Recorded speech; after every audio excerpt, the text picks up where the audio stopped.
அரசியலில் ஹீரோவாக இருக்கிற ஒரு மனிதர் இன்னைக்கு 4 to 5 மணி நேரத்தில் இன்னைக்கு தமிழ்நாட்டு முதல்வர் ராக்குடு, என்டிஏ கூட்டணி ஷாக்குடு. இந்த மொத்தமாக இந்த 5000 ரூபா பணம் அப்படிங்கிறது என் குழந்தைங்களோட கோடை விடுமுறை அப்படிங்கிற அந்த தாகத்தை தீர்க்கக்கூடிய ஒரு விஷயமா இருக்குது. என் குழந்தைங்கள சந்தோஷமாக நான் இந்த ஆனுவல் லீவுக்கு வெளியே கூட்டிகிட்டு போவேங்க, என் பிள்ளைங்க ரொம்ப சந்தோஷப்படும் அப்படின்னு சொன்ன நம்ம எடப்பாடி பழனிசாமி அவர்கள் எல்லாம் ஏதோ தேர்தலுக்காக இதை பண்ணுறாங்க, ஒரு காலம் அது தடுத்து நிறுத்தக்கூடாது அப்படின்றதுக்காக முன்னெச்சரிக்கையாகவே நான் இதை செய்கிறேன் அப்படின்னு சொல்லி தமிழ்நாட்டு முதல்வர் இந்த விஷயத்தை செஞ்சிருக்கிறாரு அப்படின்னு சொன்னா இது எவ்வளவு பெரிய ஒரு சந்தோஷமான விஷயம். 2021 மே 7 ஆட்சிக்கு வந்த உடனேயே 4000 ரூபாய் பணத்தை, அதாவது நீங்க விட்ட அந்த தொகையை நான் கொடுக்குறேன் அப்படின்னு சொல்லி நிதி நெருக்கடி ரொம்ப கஷ்டமான சூழ்நிலையும் அதை கொடுத்தவர் 2021 இவங்களோட யார் கூட பிஜேபியோட கூட்டணி வச்சனாலதான் இப்படி ஆயிப்போச்சுன்னு அவரே அவர் வாயால சொன்னாரு. கெத்தா பேசிட்டு இருந்த ஒரு மனிதர் பாவம் இன்னைக்கு கிளீன் போல்டாக உட்காந்துட்டு இருக்காரு. எந்த விதமான இலை வந்தாலும் சரி, தாமரை வந்தாலும் சரி, மாம்பழம் வந்தாலும் சரி, கொக்கர் வந்தாலும் சரி, விசிலே வந்தாலும் சரி கருகிடுங்க. ஆனால் சூரியன் மட்டும்தான் சுயமாக நிற்கும்.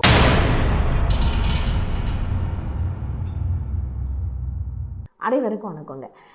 இந்த பிளாக் பஸ்டர் ஹிட் அப்படின்னா ஒரு படம் ரிலீஸ் ஆகி கிட்டத்தட்ட ஒரு 3-4 நாளாச்சும் வேணும்ல. இன்றைக்கி இருக்க ட்ரெண்டிங்க்கு எத்தனையோ நடிகர்கள் அரசியலுக்கு வரலாம், ஆனால் அரசியலில் ஹீரோவாக இருக்கிற ஒரு மனிதர் இன்றைக்கி 4 to 5 மணி நேரத்தில் ஒரு திட்டத்தை ரிலீஸ் பண்ணி மிகப்பெரிய பிளாக் பஸ்டர் ஹிட் அடிச்சிச்சுன்னு சொன்னால் அவர் தான் நம்ம தமிழ்நாட்டினுடைய முதலமைச்சர் திரு முத்துவேல் கருணாநிதி ஸ்டாலின் அவர்கள் கொடுத்த மிகப்பெரிய ஒரு அறிக்கை. பாமர மக்களும் இன்னைக்கு இருக்கக்கூடிய மகளிர்கள் அத்தனை பேரும் தமிழ்நாட்டில் ரொம்ப சந்தோஷமாக அதை கொண்டாடுறாங்க அப்படின்னு சொன்னால், இன்னைக்கு இருக்கிற ட்ரெண்டு படி சொல்லணும்னா இன்னைக்கு தமிழ்நாட்டு முதல்வர் ராக்குடு, என்டிஏ கூட்டணி ஷாக்குடு அப்படின்னு சொல்லலாம். அதாவது அவங்க ஒரு பிளான் வச்சுருந்தாங்க, எப்படியாச்சும் இந்த மகாராஷ்டிராவில் இதே மாதிரி தான் இப்போ உள்ளாட்சி தேர்தல் ஜனவரியில் வந்தபோது இந்த 1500 ரூபா உரிமைத்துக்கு அவங்க பாதி வெத்துக்கு கொடுக்கவே இல்லைன்னு வச்சுக்கோங்க. ஏதோ நம்மளை பார்த்து ஒரு விஷயத்தை காப்பி அடித்தாங்க. பிஜேபி கவர்மெண்ட் தான் இருக்குது, உள்ளாட்சி தேர்தலையும் இதை ஸ்டாப் பண்ணிடணும் அப்படிங்கிற மாதிரி ஒரு பிளான் பண்ணுற மாதிரி ஒரு விஷயத்த பண்ணாங்க. அடுத்தது பிஜேபிக்கு என்றைக்குமே ஆதரவாக இருக்கக்கூடிய ஒரு வழக்கறிஞர் அங்கே ஒரு February 5 ஒரு வழக்கு போட்டு இந்த மாதிரியான இலவச திட்டங்களை எல்லாம் தடுத்து நிறுத்தணும், இதெல்லாம் ரொம்ப இதாக இருக்குது அப்படி இப்படின்னு ஏதாச்சும் ஒரு வழக்கெல்லாம் போடுறாங்க. ஸோ இந்த வழக்கு விசாரணை மார்ச்சில் வரும் அப்படிங்கிற மாதிரியான ஒரு விஷயம் நம்மளுடைய தமிழ்நாட்டு முதல்வருக்கு தெரிய வருது. ஏங்க, அதாவது பக்கா பிளான் அண்ட் பர்ஃபெக்ட் ஸ்கெட்ச் அப்படின்னு சொன்னால் அது இதாக தான் இருக்கும்னு நினைக்கிறேன். கரெக்டாக எதிரிங்களோட பல்ஸ் என்னன்னு பார்த்து இன்னொரு விஷயம் நான் சொல்லட்டுமா, அதாவது ஒரு தலைமை பண்புக்கான ஒரு சிறந்த உதாரணம் என்ன அப்படின்னா, எவ்வளோ பெரிய இடர்கள் வந்த போதும் அந்த சோதனையை தலைவர் மட்டும் தாங்கிட்டு மக்களுக்கு மிகப்பெரிய ஒரு மகிழ்ச்சியை கொடுக்கக்கூடியது தான் ஒரு நல்ல தலைமை பண்பு அப்படின்னு சொல்லுவாங்க. அந்த மாதிரி இன்னைக்கு ஒன்றிய அரசினுடைய திட்டங்கள் எதுவுமே நம்மளுக்கு முழுமையாக சேர்றது கிடையாது. இன்னைக்கு 100 நாள் வேலை திட்டம் மகாத்மா காந்தி பேரை கூடி எடுத்துட்டாங்க, அதுக்கும் ஒன்றும் விஷயம் இல்லை. இன்னைக்கு வெள்ள பேரிடர் நிதி அப்படின்னு எல்லாம் சொல்லி தமிழ்நாடு சைடு வெள்ளம் வந்துருச்சு, பாதிப்பு ஏற்பட்டுருச்சு, நிதி கொடுங்கன்னு சொல்லி போய் கேட்டால் கொடுக்க மாட்டேன் அப்படின்னு தான் நம்மளுடைய நிர்மலா மேடம் அவர்கள் சொல்கிறாங்க. இன்னைக்கு பட்ஜெட்டில் தமிழ்நாடு பேருங்கிறதே வர்றது கிடையாது. ஜிஎஸ்டி நிதி பகிர்வு நம்ம தான் இருக்குல்ல அதிகமான வருவாய் கட்டுறோம், ஆனால் நம்மளுக்கு திருப்பி கொடுக்கக்கூடிய பணம் ரொம்ப குறைவாக இருக்குது. அதை ரொம்ப நாளாக கேட்டுட்ருக்கோம், அதற்கும் இன்னைக்கு பதில் கிடையாது. அதை தாண்டி இன்னைக்கு நம்ம குழந்தைங்களுடைய படிக்கிறதுக்கான நிதி 3500 கோடி, அதையும் இன்னைக்கு கொடுக்கறதுக்கு ஒன்றிய அரசு தயாராக இல்லை. இவ்வளோ பிரச்சனையை தொடர்ந்து அடுக்கடுக்காக தமிழ்நாட்டுக்கு கொடுத்துட்டே இருந்தால் கூட நம்மளுடைய முதல்வர் நம்மளுக்கு அரணா நின்று அதை காப்பாற்றி தமிழ்நாட்டு மக்களுக்கு எந்த பாதிப்பும் வரக்கூடாதுன்னு சொல்லி, அதுலேயும் முக்கியமாக இன்னைக்கு பெண்கள் நிறைய பேர்த்திற்கு இந்த உரிமை தொகை அப்படிங்கிறது அவங்களுடைய வாழ்வாதார அடிப்படையில் அதை தாண்டி ஒரு நம்பிக்கைக்கான ஒரு திட்டமாக இருக்குது. இதை எக்காரணத்தை கொண்டு இந்த பாசிச பாஜகவும் சரி, அதனுடைய கூட்டணியாக இருக்கக்கூடிய இன்னைக்கு இருக்க அதிமுக அவர்களும் சரி சேர்ந்து பிளான் பண்ணி இது தேர்தல் வருது, இதை காரணம் காட்டி அதை தடுத்து நிறுத்திடக்கூடாது அப்படின்றதுக்காக பின்னாடி வர்றதை முன்னாடியே யோசிச்சு மக்களுக்கு, அதாவது தமிழ்நாட்டு பெண்களுக்கு இந்த உரிமை தொகை இன்னும் உரிமையாக இன்னும் சந்தோஷத்தை கொடுக்கக்கூடிய வகையில் போனஸில் கூட இது போய் சேரணும்னு சொல்லி இன்னைக்கு 5000 ரூபா காலையில் எந்திரிச்சு எல்லாரும் ஃபோனை பார்த்தோன்னே தமிழ்நாட்டு பெண்கள் எல்லாம் பட்ட சந்தோஷம், அவங்களுடைய முகத்தில் வந்த அந்த புன்னகை, இதெல்லாம் சொல்கிறதுக்கு அளவே கிடையாதுங்க.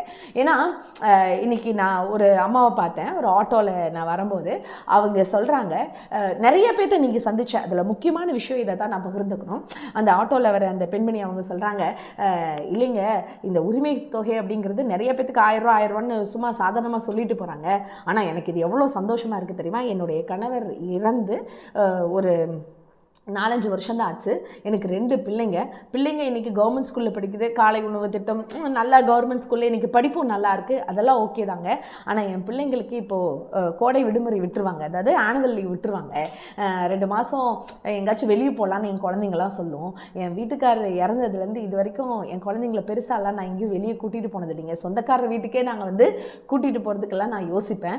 ஆனால் இன்றைக்கி இந்த மொத்தமாக இந்த 5000 ரூபா பணம் அப்படிங்கிறது என் குழந்தைங்களோட கோடை விடுமுறை அப்படிங்கிற அந்த தாகத்தை தீர்க்கக்கூடிய ஒரு விஷயமா இருக்குது. அவங்க இயல்பாக சொல்லணும்னா என் குழந்தைங்களை சந்தோஷமாக நான் இந்த ஆனுவல் லீவுக்கு வெளியே கூட்டிகிட்டு போவாங்க, என் பிள்ளைங்க ரொம்ப சந்தோஷப்படும் அப்படின்னு சொன்ன அந்த விஷயம்லாம் முதல்வர் உண்மையாலுமே இந்த தமிழ்நாட்டு முதல்வருக்கு மிகப்பெரிய ஒரு கிரெடிட் தாங்க கொடுக்கணும். இதை நிறைய பேர், முக்கியமாக நம்ம எடப்பாடி பழனிசாமி அவர்கள் எல்லாம் வந்து ஏதோ வந்து தேர்தலுக்காக இதை பண்ணுறாங்க, தேர்தலை சாக்காட்டை வச்சுட்டு அதுக்காக இதை பண்ணுறாங்கன்னு பேசுகிறாங்க. இல்லை, நான் நேர்மையாக ஒரு விஷயம் கேட்குறேன், தேர்தலுக்காக தான் இதை பண்ணணுன்னா நாங்கள் என்ன இப்போ அனௌன்ஸ் பண்ணியிருக்கோம், இது செப்டம்பர் 15ஆம் தேதி 2023 இந்த மகளிர் உரிமை தொகை அப்படிங்கிற ஒரு திட்டம் அனௌன்ஸ் பண்ணி வந்துட்டே இருக்குது. நல்லா புரிஞ்சுக்கோங்க பழனிசாமி அவர்களே, இதை எதற்காக இன்னைக்கு மக்கள்கிட்ட கொண்டு போய் எங்களுடைய முதல்வர் சேர்த்திருக்கிறார் அப்படின்னு சொன்னால், உங்களுடைய கூட்டணியில் இருக்கக்கூடிய அந்த ஒன்றிய அரசு, அந்த பிஜேபி அரசு கண்டிப்பாக ஏதாச்சும் ஒரு சதித்திட்டம் தீட்டி இது மக்களுக்கு கிடைக்க விடாமல் தடுத்து நிறுத்தும். ஒரு காலம் அது தடுத்து நிறுத்தக்கூடாது அப்படின்றதுக்காக முன்னெச்சரிக்கையாகவே நான் இதை செய்யறேன் அப்படின்னு சொல்லி தமிழ்நாட்டு முதல்வர் இந்த விஷயத்தை செஞ்சிருக்கிறாரு அப்படின்னு சொன்னா இது எவ்வளவு பெரிய ஒரு சந்தோஷமான விஷயம். மிகப்பெரிய ஒரு ஹேட்ஸ் ஆஃப். இன்னைக்கு 6 அடிச்சிட்டாரு. இன்னைக்கு என்டிஏ கூட்டணியை தான் அந்த அதிமுக கூடாரத்தில் இருக்கவங்க அத்தனை பேரும் அதிர்ந்து போய் ஆடலைன்னு சொல்லணும், அவங்க மூஞ்சில அந்த அளவுக்கு பயத்தோட உட்கார்ந்துட்டு இருக்காங்க. இப்போ மோடி அவர்களே ரொம்ப ஷாக் ஆகியிருப்பாரு, என்னையா நம்ம ஒரு விஷயத்தை ஏதாச்சும் ஒரு விஷயம் பண்ணலான்னு நினைக்கிறதுக்கு முன்னாடி தமிழ்நாடு முன்னெச்சரிக்கையா யோசிக்குதே அப்படின்னு. அதனால தான் ஜி இன்னைக்கு தமிழ்நாடு 11.19 இன்னைக்கு இத்தனை நிதியை நீங்கள் தடுத்து நிறுத்தின போதும் பொருளாதாரத்தில் முதன்மை மாநிலமாக தமிழ்நாடு இருக்குது. இதற்கு காரணம் திரு முத்துவேல் கருணாநிதி ஸ்டாலின்கிற மகத்தான மனிதர், எங்களுடைய முதல்வர் அப்படிங்கிறதுல ரொம்ப பெருமையாக சொல்லிக்கிறோம். ஆனால் இந்த விஷயம்லாம் வந்து இது என்ன வரி பணம் தானே, நீங்கள் கொடுத்த நம்ம கட்டின வரி பணம் தானே, அதைத்தானே இவங்க திருப்பி கொடுத்துருக்காங்க, அவங்களுடைய கல்லால் இருந்தெல்லாம் எடுத்து கொடுக்கலையா அப்படி இப்படின்லாம் நிறைய பேர் விமர்சனம் பண்ணுறீங்கல்ல. ஆமாங்க, மக்களுடைய வரி பணம் தான். வந்த பணத்தை திருப்பி மக்கள்கிட்டயே சேர்த்தக்கூடிய அந்த மாண்பு திராவிட முன்னேற்ற கழகத்துக்கு தான் இருந்திருக்கு. இதுக்கு முன்னாடி இருந்த 10 வருஷம் அந்த அதிமுக பீரியட்ல இருந்துச்சான்லாம் தெரியல, அதெல்லாம் இல்லை அப்படிங்கிறதா விஷயம். கொரோனா காலத்தில் கூட அப்போவே எதிர்க்கட்சி தலைவராக இருந்த மு க ஸ்டாலின் அவர்கள் சொன்னாங்க, எடப்பாடியார் முதல்வராக இருக்கும்போது கொரோனா காலம் மக்கள் ரொம்ப கஷ்டப்பட்டுட்டு இருக்காங்க, 5000 ரூபா கொடுங்க அப்படின்னு சொல்லி கேட்கும்போது அவர் கொடுக்கல, அவர் 1000 ரூபா தான் கொடுத்தாரு. அதனால தான் வந்த உடனே 2021 மே 7 ஆட்சிக்கு வந்த உடனேயே 4000 ரூபா பணத்தை, அதாவது நீங்க விட்ட அந்த தொகையை நான் கொடுக்குறேன் அப்படின்னு சொல்லி நிதி நெருக்கடி ரொம்ப கஷ்டமான சூழ்நிலையும் அதை கொடுத்தவர் தமிழ்நாட்டு முதல்வர் திரு மு க ஸ்டாலின் அவர்கள். இதை தமிழ்நாட்டு மக்கள் என்னைக்கும் மறக்கவே மாட்டாங்க. அதை தாண்டி ஏதோ தேர்தலுக்காக பண்ணுது அப்படின்னு சொல்லி சொல்றீங்களே, இன்னைக்கு தேர்தலை தாண்டி ஒரு சில விஷயம் சொல்லட்டுமா? காலை உணவு திட்டம், ஒரு நாளைக்கு 22 லட்சம் குழந்தைங்க உணவு சாப்பிடுது, அந்த குழந்தைங்க யாரும் ஓட்டு போட போறது இல்லை. அதை தாண்டி இன்னைக்கு HVF அப்படிங்கிற அந்த கருப்பை வாயு புற்றுநோய்க்காக இது மத்திய அரசு அலாட் பண்ணின ஒரு திட்டம். ஆனால் அந்த திட்டத்துக்கு நம்மளுடைய நிதி அமைச்சர் அம்மையார் நிர்மலா சீதாராமன் அவர்கள் எந்த விதமான நிதி ஒதுக்கலை. ஆனால் இந்த விஷயம் தமிழ்நாட்டு முதல்வர் திரு மு க ஸ்டாலின் அவர்கள் தெரிஞ்சுட்டு 385,000 கோடி ரூபாவை இன்னைக்கு ஒதுக்கி இன்னைக்கு அதன் மூலமாக 14 வயசுக்கு உட்பட்ட அனைத்து பெண் குழந்தைங்களுக்கும் இலவசமாக தமிழ்நாட்டில் இந்த வேக்சினை கொண்டு போய் சேர்த்தணும் அப்படின்னு சொல்லியிருக்காங்க. அப்படின்னா இதெல்லாம் ஒன்றும் வெறும் ஓட்டு ஓட்டுக்காக பண்ற அரசியல்லாம் கிடையாது. இது எல்லாத்துக்கும் மேல ஒண்ணு சொல்லட்டுமா, பெண்களினுடைய உரிமைக்கும் பெண்களுக்கான முதன்மை மாநிலமா தமிழ்நாடு இருக்கு அப்படின்னு சொல்லி இன்னைக்கு விடியல் பயணம்னு ஒரு விஷயம் இருக்கு. அதான் எதிர்கட்சி பாசையில சொல்லணும்னா ரோஸ் கலர் பஸ் நீங்க சொல்லிக்கிட்டு நடிச்சீங்கல்ல, அதே விடியல் பயணத்துல பிற மாநிலங்கள்லாம் தமிழ்நாட்டை பார்த்து செஞ்சாங்க. இதே கர்நாடகால இன்னும் சில மாநிலத்துல எல்லாம் விடியல் பயணம் அறிவிச்சாங்க. ஆனா அங்கெல்லாம் என்ன தெரியுமா ரூல்ஸ், அந்த நாட்டுல அவங்க ஒரு பிரஜையா இருக்கணும், அதாவது அந்த மாநிலத்துல அவங்க ஒரு பிரஜையா இருக்கணும், ஆதார் கார்டெல்லாம் செக் பண்ணிட்டு தான் அந்த நாட்டுல அவங்களுக்கு பேருந்து இலவசம். ஆனா தமிழ்நாட்டை பொறுத்த மட்டும் இங்க யாரு வந்தாலும் சரி பெண்களுக்கு முதன்மை மாநிலமா தமிழ்நாடு இருக்கு அப்படிங்கிறதுக்கு உதாரணமே என்னன்னா, இது பிற மாநில பெண்கள் இங்க ஏன் வேற கண்ட்ரியிலிருந்து வேற நாட்டில இருந்து அமெரிக்கால இருந்து ஆஸ்திரேலியால இருந்து பெண்கள் இங்க தமிழ்நாட்டுக்கு இந்த மகளிர் விடியல் பேருந்து பயணம் மேற்கொண்டாங்க அப்படின்னு சொன்னா அவங்களுக்கும் இலவசம் அப்படிங்கிற பாணியில யோசிச்சு பார்த்தீங்கன்னா, அரசியல் நோக்கத்தோட ஓட்டுக்காக எந்த ஒரு திட்டத்தையும் திராவிட முன்னேற்ற கழகம் தீட்ட கிடையாது.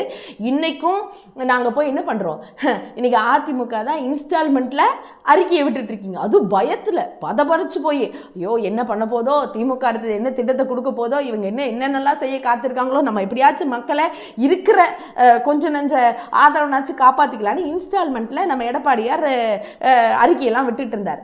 ஆனா அங்க கூடி நம்மளுடைய முதல்வர் ஒரு பெரிய ஒரு விஷயத்தை செஞ்சார். அதாவது உங்க கனவை சொல்லுங்க, உங்களுக்கு என்ன விஷயங்கிறத நாங்க கேட்டு தெரிஞ்சுட்டு அதுக்கப்புறம் எங்களுடைய தேர்தல் வாக்குறுதியை சொல்றோம்னு சொல்லி அதன் மூலமாக இன்னைக்கு உங்கள் கனவுகளை சொல்லுங்கன்னு ஒரு திட்டம். இதுல நான் மிகப்பெரிய விஷயமா பார்க்கறது என்னன்னு சொன்னா, அதாங்க ஒரு தலைவர் இல்ல அவர் ஒரு தந்தை ஸ்தானத்தில் இருந்துன்னு சொல்றாருல்ல, ஒரு சகோதர ஸ்தானத்தில் இருந்துன்னு சொல்றாருல்ல, அது எப்படி ப்ரூஃப் அப்படின்னு சொன்னா, இன்னைக்கு நாம சொல்லியிருக்கோம், நம்மளுடைய தமிழ்நாட்டு முதல்வர் சொல்லியிருக்காரு, இனி 2026 திராவிட முன்னேற்ற கழகம் ஆட்சி தான் அமையும், அப்படி அமைஞ்சா மாதம் 2000 ரூபாய் அனைத்து மகளிர்களுக்கும் போய் சேரும் அப்படின்னு சொல்லியிருக்காங்க. அப்படின்னா இது எவ்வளோ பெரிய விஷயம் யோசிச்சு பாருங்க. அப்போ பெண்களினுடைய கனவுகளை முன்னையே அதையும் யோசிச்சு அதற்கான அறிக்கையா முதல் அறிக்கையா கொடுத்துருக்காரு. அப்போ போட்ட திட்டம் எல்லாம் ரொம்ப பர்ஃபெக்டா ஹிட் ஆகிட்டே இருக்கு. இதை பார்த்து அனைத்து எதிர்கட்சியில் இருக்கக்கூடிய கூட்டணியில் இருக்கவங்கலாம் அப்படியே அதிர்ந்து போய் உட்கார்ந்துட்டு இருக்காங்க. அதிலும் நம்ம ஜெயக்குமார் அண்ணன்லாம் ப்ரெஸ் மீட் கொடுக்கும்போது ரொம்ப கஷ்டமா இருந்துச்சு அவரை பார்க்கும்போது. எப்போவுமே திமுக எதிர்த்தே பேசுறதுனாலும் கொஞ்சம் ஒரு சிரிப்பு இருக்கும், ஒரு இயல்பாக பேசக்கூடிய ஒரு மனிதர் தான்.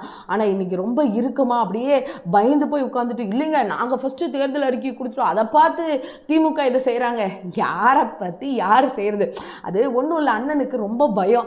ஆல்ரெடி இருந்த சட்டமன்ற உறுப்பினர் பதவியும் போச்சு. 2021 இவங்களோட யார் கூட பிஜேபியோட கூட்டணி வச்சதுனால தான் இப்படி ஆயிப்போச்சுன்னு அவரே அவர் வாயால் சொன்னார். இல்லைன்னா ராயபுரத்தில் நான் தான் ராஜா, என்னையெல்லாம் யாராச்சும் தோக்கடிக்க முடியுமா அப்படின்னு கெத்தா பேசிட்டு இருந்த ஒரு மனிதர் பாவம் இன்னைக்கு கிளீன் போல்டாக உட்கார்ந்துட்டு இருக்காரு. அவர் மட்டும் இல்லை, கூட்டணியில் அதாவது என்டிஏ கூட்டணியில் இருக்கிற நிறைய பேத்தினுடைய நிலைமை, முக்கியமாக அதிமுக இருக்கக்கூடிய அனைத்து நிர்வாகிகளுடைய நிலைமை இன்னைக்கு ரொம்ப கவலைக்கிடமாக தான் இருக்குன்னு பார்க்கணும். ஏன்னா அடித்த பால் சிக்ஸராக இருக்கு இன்னைக்கு திமுக தரப்பில். அதனால் உண்மையாக மக்களினுடைய பேராதரவை பெற்று இன்னைக்கு எண்ணற்ற திட்டங்களை அள்ளி அள்ளி கொடுத்து இன்னைக்கு ஒரு மக்களையும், அதாவது தமிழ்நாட்டில் பிறந்த குழந்தையிலிருந்து அவங்க வயதானவங்க வரைக்கும் எல்லாத்துக்கும் என்னென்ன திட்டம் போட்டால் அது சரியாக இருக்கும் அப்படிங்கிறத ஒவ்வொரு நாளும் யோசித்து தன்னுடைய எங்களுடைய தமிழ்நாட்டு முதல்வர், அதாவது நம்மளுடைய தமிழ்நாட்டு முதல்வர் சொல்லும் போதே சொல்லுவார், கண் துஞ்சாது, எனக்கு தூக்கமே வர்றதில்லை, அந்த அளவுக்கு நான் உங்களை பற்றி யோசிச்சுட்டே இருக்கேன். உண்மைதான். அப்படி இருக்கிறனால தான் இவ்வளவு திட்டத்தை போட்டு அதை சக்ஸஸ்ஃபுல்லாக நடத்தி அதை தாண்டி இன்னைக்கு இந்தியா மாதிரி மட்டும் இல்லை உலக நாடுகளே பார்த்து வியக்கக்கூடிய அளவுக்கு ஒவ்வொரு திட்டமும் பாராட்ட பெற்றுட்டு வந்துட்டு இருக்கு. அப்படின்னு சொன்னால் வரக்கூடிய 2026 தேர்தல்களும் மிகப்பெரிய ஒரு சூடு பிடிச்சதா இருக்குது. அந்த சூடில் எந்த விதமான இலை வந்தாலும் சரி, தாமரை வந்தாலும் சரி, மாம்பழம் வந்தாலும் சரி, குக்கர் வந்தாலும் சரி, விசிலே வந்தாலும் சரி கருகிடுங்க. ஆனால் சூரியன் மட்டும்தான் சுயமாக நிற்கும், அதில் எந்த மாற்று கருத்தும் இல்லை. சூரியனை சார்ந்து இருக்கக்கூடிய அனைத்து கூட்டணி கட்சிகளும் மிகப்பெரிய வெற்றி அடையும், அதில் மாற்று கருத்தே இல்லை. அதற்கு தமிழ்நாட்டு மக்கள், அது முக்கியமாக இன்னைக்கு பெண்கள் அதுக்கு சாட்சியாக விலகிறாங்க அப்படிங்கிறத மிகப்பெரிய ஒரு சந்தோஷத்தோடையும், இன்னைக்கு இவ்வளோ பெரிய ஒரு என்ன சொல்கிறது, குட் மார்னிங் மாதிரி குட் மார்னிங் அப்படிங்கிற விஷயத்தை மாற்றி இன்னைக்கு சர்ப்ரைஸ் மார்னிங்காக மாற்றின எங்களுடைய சூப்பர் ஸ்டார் சிஎம் அவர்களுக்கு மிகப்பெரிய ஒரு நன்றியும் வணக்கத்தையும் தெரிவித்துக் கொள்கிறேன். தமிழக மக்கள் ரொம்ப தெளிவா தான் இருப்பாங்களே தவிர்த்து இது அயோத்தி மாதிரி ஆக்கலாமே, இதுல என்ன தவறுன்னு கேட்கிறாருன்னா அப்ப அவர் எந்த அளவு இவருக்கு அறிவு இருக்கு நயினார் நாகேந்திரன் அவர்களுக்குன்னு இதுலயே மக்கள் தெளிவா புரிஞ்சிருப்பாங்க. அப்ப நீங்க என்ன சொல்ல வரீங்க, நேரடியா நாங்க அப்படிதான் பண்ணுவோம் நாங்க பிஜேபியை உள்ள நுழைக்கிறதுக்கு ஆர்எஸ்எஸ் மூலமா எல்லா காரியங்களையும் நாங்க இதெல்லாம் வந்து ஒரு சின்ன சின்ன சின்ன விஷயங்கள் அப்படியே குட்டி குட்டியா அரிச்சு அப்படியே பெரிய பூதாகரமா ஆக்கி அதுல ஒரு சந்தோஷப்படுறதுதான் பிஜேபியோட நோக்கம். என்னன்னா தமிழக மக்களுடைய நிம்மதியை கெடுக்கும்.